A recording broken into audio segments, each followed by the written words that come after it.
What is up, guys? Welcome back to the channel. Back with another review for you guys. This time for the sequel to Hellraiser, we have Hellbound, Hellraiser 2. This came out just a year later in 1988, and they started filming this one right after they finished the first one. So it got done really quick and, really fast turnaround there. But this is what the edition looks like inside my Scarlet Box. I was going to say box, but I'll say Scarlet Box. Got the chatterer mouth on the front there. And the disc looks like this. And here's the back. Can't really make out. It's got like the box, which is actually called the Lament configuration. I forgot to mention that in the first review for the first film, but it is the Lament configuration. So it does have a name. It's not just the box. But yeah. So I'm going to do this one. I'm going to try to be a little bit quicker than the last one. I think the last one was like 40-minute review. So I'm going to try to narrow this one down a little bit to, a shorter time. And keep in mind again, guys, I am just reviewing these films, okay? I'm not reviewing the Hellraiser universe, the comics and the books and all that stuff I have not read. So I'm reviewing these as a viewer of the movies, and that's all. And yeah, and as someone who basically going into them as I haven't seen them because it's been over a decade since I've seen any of them besides the newest one that came out. So a lot of this stuff is new to me because I forgot a lot over the years. Okay, I've seen all of them, but except like I mentioned before, Revelations. I just can't. Maybe one day I'll get through it, but I did take like a bunch of notes, but we're not going to go through everything. Like I said, I mean, I don't want to spoil everything for you guys if you have not seen these for whatever reason, but we'll go through the basic storyline. Let's start with some of the cast first. You do have Oliver Smith back playing the Skinless Frank character. He also plays a character of Browning, who is a mental patient at this hospital that is involved with this movie. So you do see him in his regular human, form as well. This is directed by Tony Randall, who went on to direct things like Amityville 1992 and Ticks, are his most known movies, I guess. So not a real prolific career after doing this one. And he was a first-time director on this as well. And of course, Clive Barker stayed on as a executive producer and all that kind of stuff. And then this is a first-time writer too, as far as writing, a screenplay. This is written by Peter Atkins. He also went on to write Hellraiser 3, Hell on Earth, which I'm hoping to review next, and went on to write the first Wishmaster. So those are his other main, points of his career. Of course, you have Ashley Lawrence back as Kirsty. You have Claire Higgins back as Julia. You have Kenneth Cranon, I guess, as Dr. Chenard, who is one of the main characters in here. And he was also in, most notably, he was in Layer Cake with Daniel Craig, and he was in Valkyrie with Tom Cruise. And then you have the character of Tiffany is played by Imogen Borman, who didn't really go on to do a whole lot else. And then you have, of course, Doug Bradley back as Pinhead. You have Simon Bamford back as Butterball, Nicholas Vince back as Chatterer.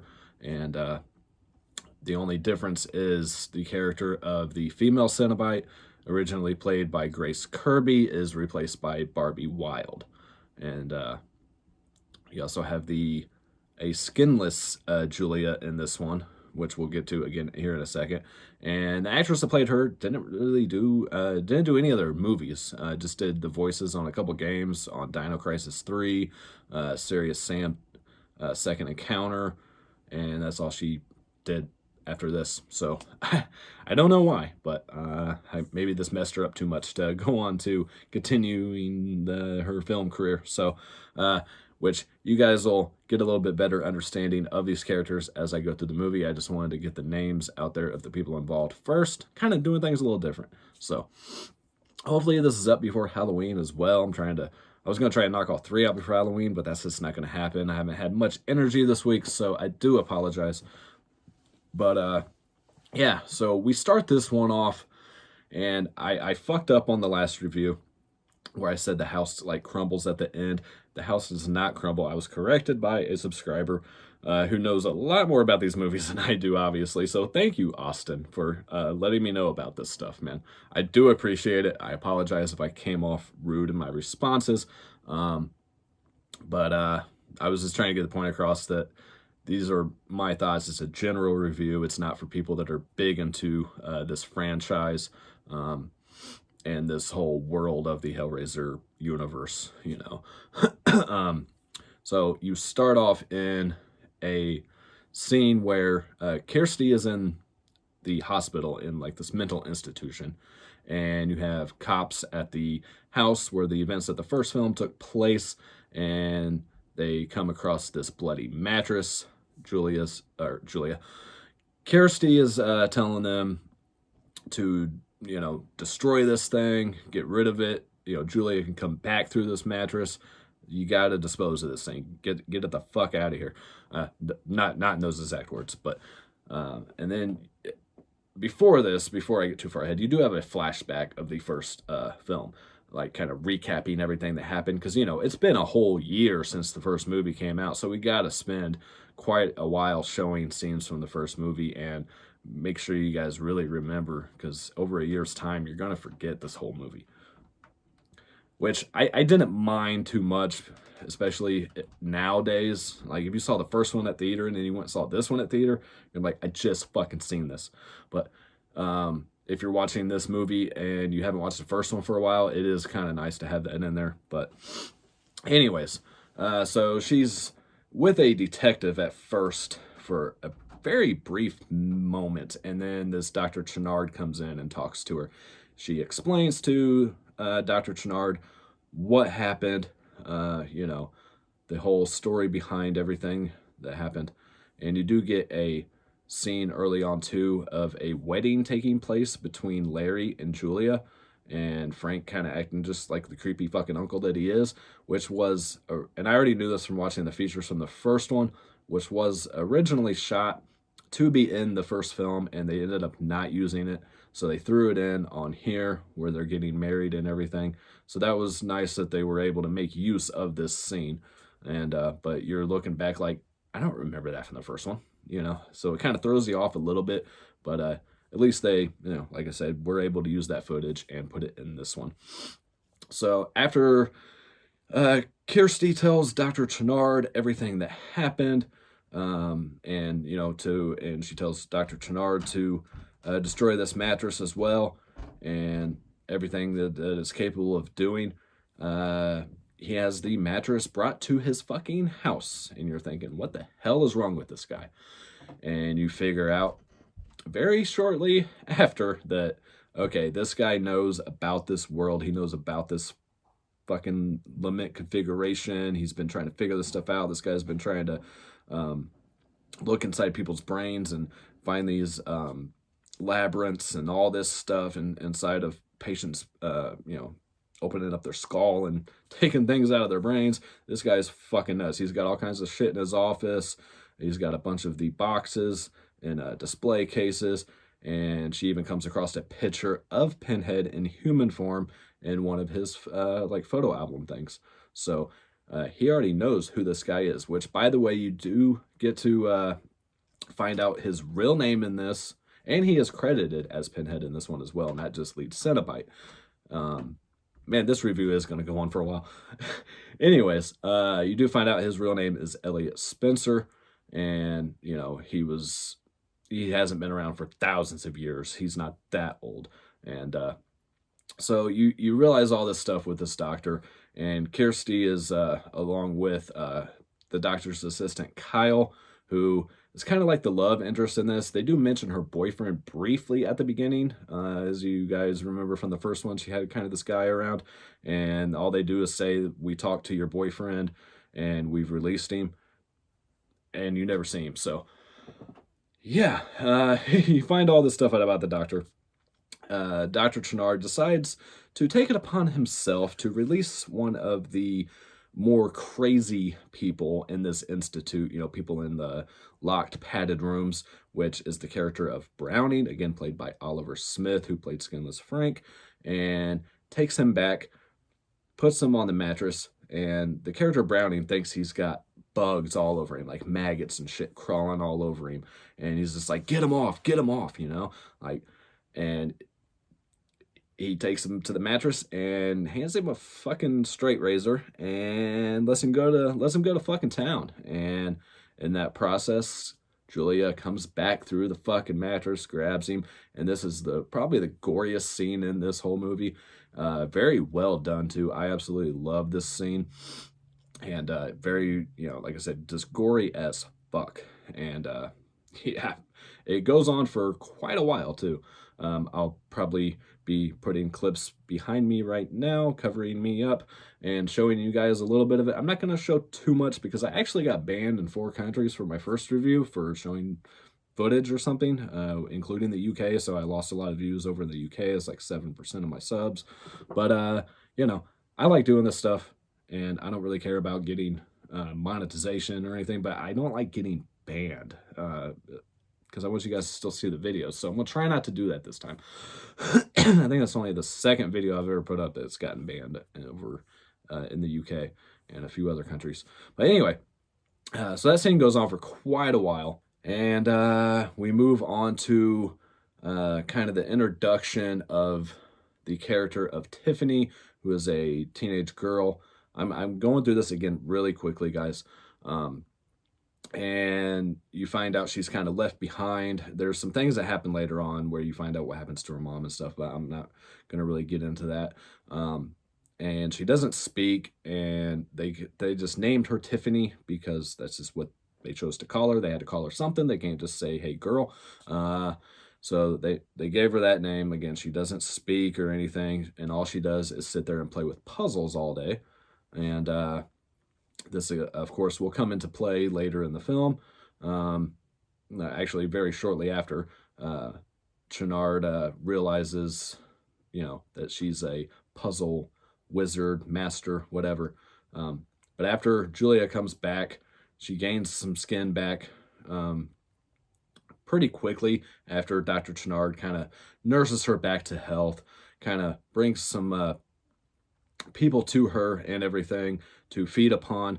This goes on for quite a while. They spend quite a bit of time in Channard's house with Julia, and they kind of like start kind of getting into each other, kind of falling for each other, whatever, or at least you think that. And she finally gains her skin. During this process, unfortunately, Kyle has to go. He doesn't last very long. You think it's going to be this big love interest for Kirsty, and he's going to be kind of like a hero type, and he unfortunately goes pretty quickly in this one, with a pretty cool scene. I'll try to throw. I was doing like this because I don't know why. Anyways, you probably can't see me right now. Anyways, because I'm showing that scene. If you can, oh well. So, yeah, I just wing these reviews, as you guys know. I have no set way structure or anything. But, yeah, so once Julia gets her kind of human form back, her and Channard bring the character of Tiffany to open up one of the puzzle boxes, one of the lament configurations. And she manages to succeed, of course. And this is where you get a really iconic scene of the Cenobites coming into their world, and you have Pinhead walking through, like, it kind of reminds me of like when football players come out through the tunnels or something, or a rock star like entering onto the stage or something. It's just a real great image. Again, I'm probably showing this. And I think I forgot to mention a pretty iconic scene. I think I've already passed it, but there is a scene where Kirsty's in the hospital, and you have who she believes is her father, skinless, and you have the I'm in hell, help me, which I'm sure I'm going to put in the background here for you guys to see, but that's probably one of the other most iconic scenes from this movie. And So she's on a mission to go look for her dad. Um, and unfortunately, this movie kind of got rewritten in absence of what's his name that plays Larry? I already forgot his name. But he did not want to sign back on for the little amount of role he was going to play in this one. So they kind of had to rewrite the script, and it kind of goes a different direction later in the movie. But so when Kirsty goes and to this other dimension, to this labyrinth, and tries to find her dad, and she runs into the Cenobites again, and that's where I believe you get one of the other famous quotes in here, which if it's in here, I will throw in. But it's true. He is in his own hell, just as you are in yours. And what about you? We have no more surprises. We've always been here. But please, feel free. Explore. We have eternity to know your flesh. So hopefully that's in there. You have scenes of, and I may not be exactly time-wise here, guys, as far as the how things happen in this movie, because I'm just kind of all over the place today. But you do have a scene where Tiffany enters this weird, like, carnival world. I'm not sure why, but hey, I'm all for it. I always love carnival type stuff, fun house type stuff mixed in with my horror films. I think they really go hand in hand. And you have Kirsty's dead mother telling Tiffany to help Kirsty, help my daughter. And there's a point where they end up finding the house, her father's house, or at least she thinks is her father's house, and she has an encounter with good old Uncle Frank. And fortunately, at least in this one, you do get to hear Sean Chapman's real voice. It's not dubbed this time, so that's a big plus. And listening to the commentary, which I did listen to the whole thing on this one, the director really does not like this scene in there at all. But again, they had to do so much rewriting without the character of Larry being in this one. Originally, he wasn't going to put this scene with Frank in there. He kind of did it to tie some loose ends up from the first movie. But then again, I think the first movie kind of tied itself up, you know. And also in this one, the character of Julia was supposed to be the main character, not Pinhead. She was supposed to be, like they said, the female version of like a Freddy character, and be like this super villain and continue on in the franchise. And then the audience just kind of went apeshit for Pinhead, and they went that route instead. Plus, she didn't want to really do this role anymore after the second one. She enjoyed doing it the first two times, but she was pretty much done. So they would have had to find someone else to play Julia as well. So I guess that kind of worked out for him.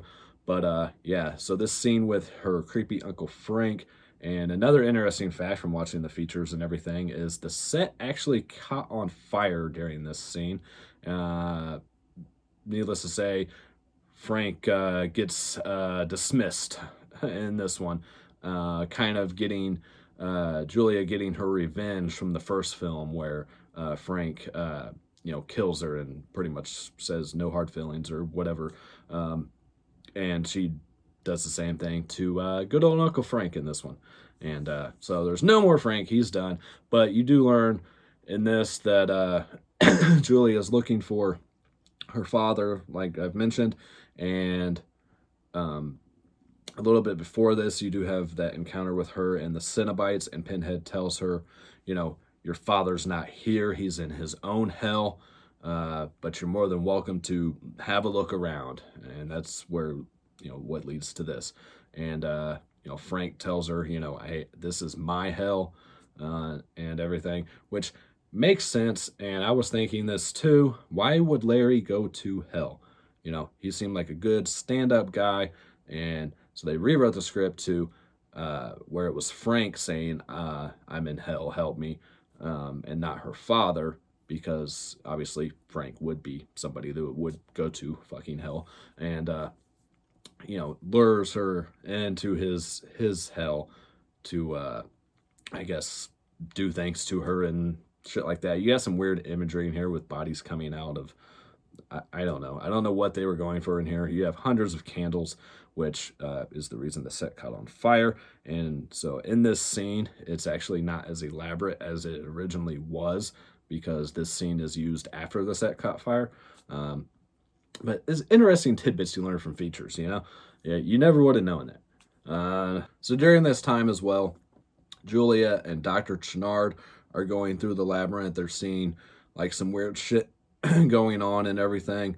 And then you get to where the Leviathan is, the god that controls this universe, this where the Cenobites exist and everything. And originally it was going to be like some kind of creature, some kind of like this really gooey like monster or something, and they decided to go with this kind of diamond, very what's the word I'm looking for? I don't even know. Very precise configuration. They figured that fit the world a little bit more than some big old gooey creature. So, and it looks like we're gonna be just as long as the first review. I apologize, guys. And Julia feeds Dr. Chenard to the Leviathan, and you get to see how a Cenobite is made, so that's cool. He kind of resisted at first, and then he's like, I don't know why I hesitated, and he gets turned into this Cenobite, and at first it looks like kind of like a pinless pinhead, and then he gets this giant penis attached to the top of his fucking head. He's got things coming out of his fingers with blades and all kinds of shit, and like some weird mouths. And all this was done in with a stop motion animation, which doesn't hold up really well. But I've always been a fan of stop motion, so it didn't really bother me too much. I think it's just like a really cool technique that they used a lot back in the day, and one of the last movies to really use that as far as theatrical releases. So that's pretty interesting. But yeah, he gets turned into this, and even the people that worked on the movie, the special effects and everything, they intentionally made it look like a giant penis with like fucking herpes and shit attached to his head, and he's kind of flowing around by things attached to the Leviathan and shit, and pretty much attacks almost everybody in this movie, even people in the psych ward and everything.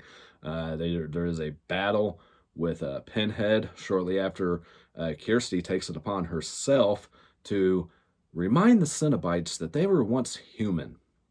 And especially Pinhead, she's like, you're Elliot Spencer, you're not this. And, Pinhead kind of let her go in the first one, and he lets her go in this one as well, which doesn't work out too well for the Cenobites. Dr. Chenard takes them out pretty quick, and a lot of people complained about it, and the people that worked on the movie, kind of explained that, well, they were weakened by being reminded that they were human. And once they die, they turn back into their human form. Another note, I'm talking about the Cenobites, Chatterer was changed, if you guys notice, from the first one, because he could not see or anything in the first movie. So they, gave him eyes this time and everything. And they did kind of come up with a scene to make this transformation, and it didn't really work out very well, so they just left it out. And I don't think they ever even shot it. They just kind of kicked around an idea for it, and so it didn't work out too well. So you're just, hey, Chatterer can fucking see now, he's got a fucking makeover, and you're just supposed to roll with it, I guess. But it's the movies, right? So who cares? Anyways, so they're dismissed pretty easily by Dr. Chenard, and there's some things going on with the character of Tiffany as well, and Julia loses her skin by Tiffany pulling apart and trying to reach for the box. Turns into this smaller, looks like the Leviathan, like a small part of it, and it's some kind of puzzle that Tiffany has to solve. Once she does, Chenard gets his fucking head ripped off, and pretty much the movie's over. I don't really want to go into a lot of detail, but there's a scene that happens with Julia slash Kirsty. I don't want to give that away.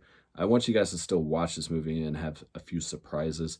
So everything ends pretty good for Kirsty and Tiffany, and they live happily ever after, I guess. Fuck. I don't know. Oh, man. Yeah, so I went through this really briefly, okay? I don't want to give every detail to this movie away, because I feel like a lot of people, again, don't really talk about these movies or watch these movies, or maybe they do and they just don't talk about them. Fuck, I don't know. But this one it had a lot going on for sure. You had a lot more characters in this one, and the whole labyrinth set, you know, with all the corridors and everything and all the different dimensions and all that kind of shit. It just really, it really got kind of confusing at times. But I definitely understood it more after watching the features and listening to the commentary and everything, especially like I mentioned before, with them having to kind of rewrite the whole script. I think they did like 3-4 drafts of this, and without having a main character in there, you know, being Larry, her father, Kirsty's father, and having to rewrite scenes to fit not having him. I imagine that was pretty difficult to do, but it was still an enjoyable movie altogether. I think I probably still like the first one better. Some of the effects they used in here, some of the things they were trying, they tried some black lighting. During the scenes with the Leviathan, they tried some different camera effects and things like that. Again, I know I went through this really quick. I know I left a lot of stuff out. Again, I took like 4 pages of fucking notes, and I went through about half of that. So, you know, I don't want to go play by play for you guys. I want to leave some things out and just give you a general idea of what it's about. So the actual review is only, you know, under a half an hour, so that's pretty average. Now we'll move on to some of the features on here. You do get a 2K scan on here, and these features, by the way, I did look this time. They are the same as the standalone Arrow releases, so if you guys just want to get these separately, you're going to have the same features as the UK standalone Blu-rays, and they appear to be the same features as the $35 box set doesn't have all the goodies that the Scarlet Box has, but is still a decent set, and it does come in a hard box and everything like that. But you do get another Leviathan on here, which runs 2 hours this time. Like, holy shit. And again, it's pretty much the only thing that you need to watch on here, because you're going to hear the same things over and over again. But except for, you do have the infamous surgeon scene on here with Pinhead and the female Cenobite, which was one of the most asked about things when the director, writer, and everybody would be asked questions by fans or anything. It would be like one of the #1 questions: what happened to this surgeon scene? What was so gruesome about it? What was so bad about it that we can't see it even on the uncut version? You do get to see what that was, kinda. During the interview with Doug Bradley, though, which is under the skin, Doug Bradley on Hellbound 2, which only lasts about 11 minutes, but that's kind of the only thing he talks about. But he says that it was never even filmed, so that it doesn't exist at all. But it does, and it is on here. And I'm going to play that at the end of this video for you guys, for anyone who has not seen that. I know I hadn't before, and they actually used this scene for an image on the back of the VHS box for certain release, and was never even in the fucking movie. So, and I've seen that with other movies too. I'll even see trailers to movies, and then I'll go watch the movie, and a scene from the trailer is not even in it. So it happens, but when I leave this scene at the end, anything that says like missing scene, that's not me. That's actually how this looks on the Blu-ray, because they did not finish the visual effects. And So that's what you get. And I'm not going to play the whole scene. I'll just play the part where they actually meet, run into Pinhead and the female Cenobite in the hospital, dressed up as doctors. Because the scene goes on for a little while when they're running around the hospital and everything. So, anyways, aside from that, like I said, you get the 2-hour Leviathan. You get a lot of talk with the director and the writer about them being first-time director, first-time writer, things like that. How they came up with Dr. Channard's name. Talking about Barbie Wilde taking over for this female Cenobite role. And again, like I mentioned earlier, they talk about the Leviathan originally being a creature and things like that.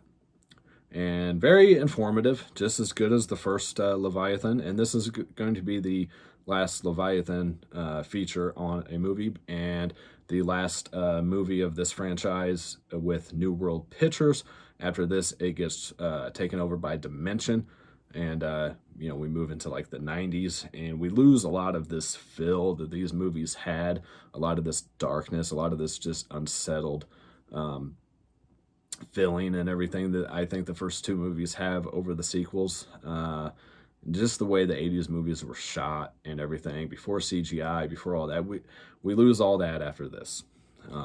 Again, I remember liking Hell on Earth, but that may change.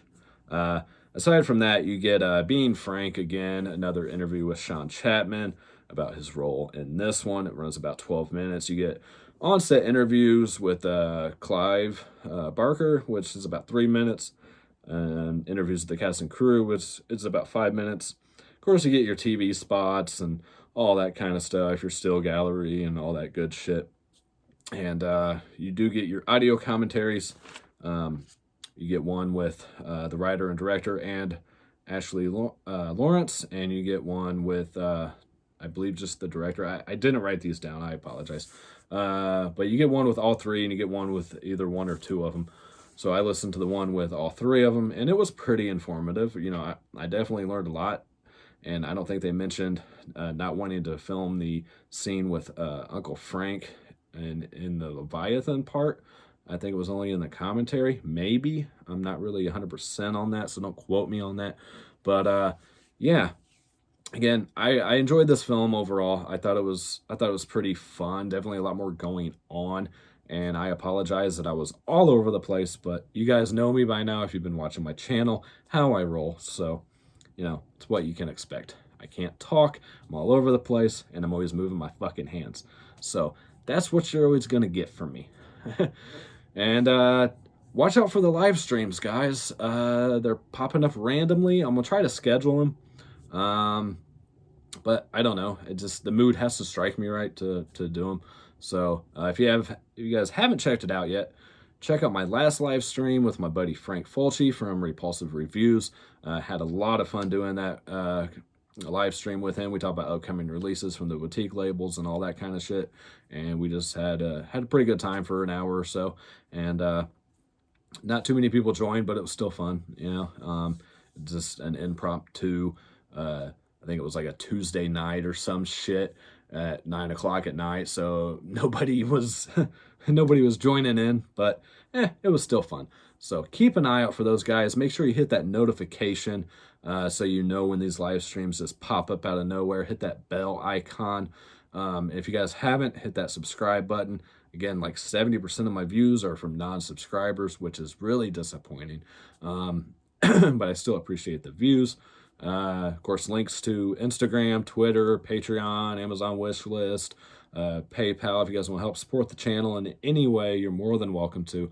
I don't expect nothing from nobody. So if you guys can, help this channel out a little bit to keep going and keep growing, then it's definitely appreciated. I've already put some money into some other equipment and things like that. So I definitely want to keep this going, and I can't do it on my own. I can't get better on my own. I need you guys. Definitely the subscriptions and the views are most important to me to keep this channel moving forward. But any contributions you guys can make, feel free, and everything goes to this fucking channel. So Again, thank you for watching, guys. My throat's just really dry. There's Monster on my wish list too, which I really need to quit drinking, but without that, I wouldn't be doing this review right now. So anyways, I don't know what that was all about, but I'm just rambling on now. You guys can click off or whatever you want to do. So how you guys been? No, that's really all I got, guys. Again, I appreciate all the support, and yeah, that's it, I guess. Thank you to my patrons for helping to support the channel and everything. I really appreciate you guys. I do apologize that my last few videos I haven't been leaving your names at the end, especially the live streams, because I didn't know how to do it. So and I forgot on the first review for this franchise, so I do apologize, guys. It is not intentional. I'm still trying to figure all that out on that side of things, so I will leave them at the end of this video. So thank you for helping support the channel. To my patrons, you guys are extremely valued. You're all valued, but you're extremely valued. Anyways, as always, guys, peace, love, happiness to all of you, and I'll catch you guys next time. Bye. I don't think we're on the ground floor anymore, Tiffany. What are you girls doing here? This area is reserved for surgery and mentally disturbed patients. Who's your doctor? Why are you here? Oh, Mark!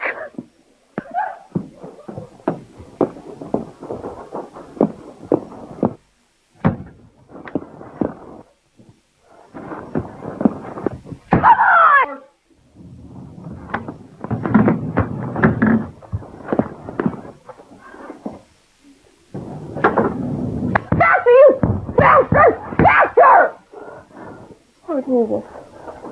I'm sorry. I'm sorry. I didn't mean it. I'm sorry.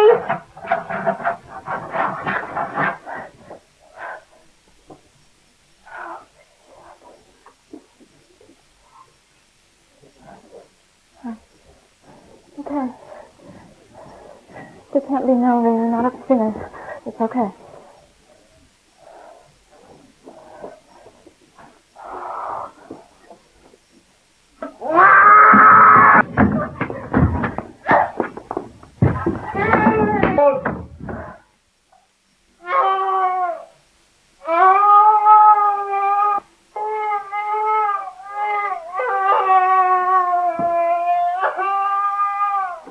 This way.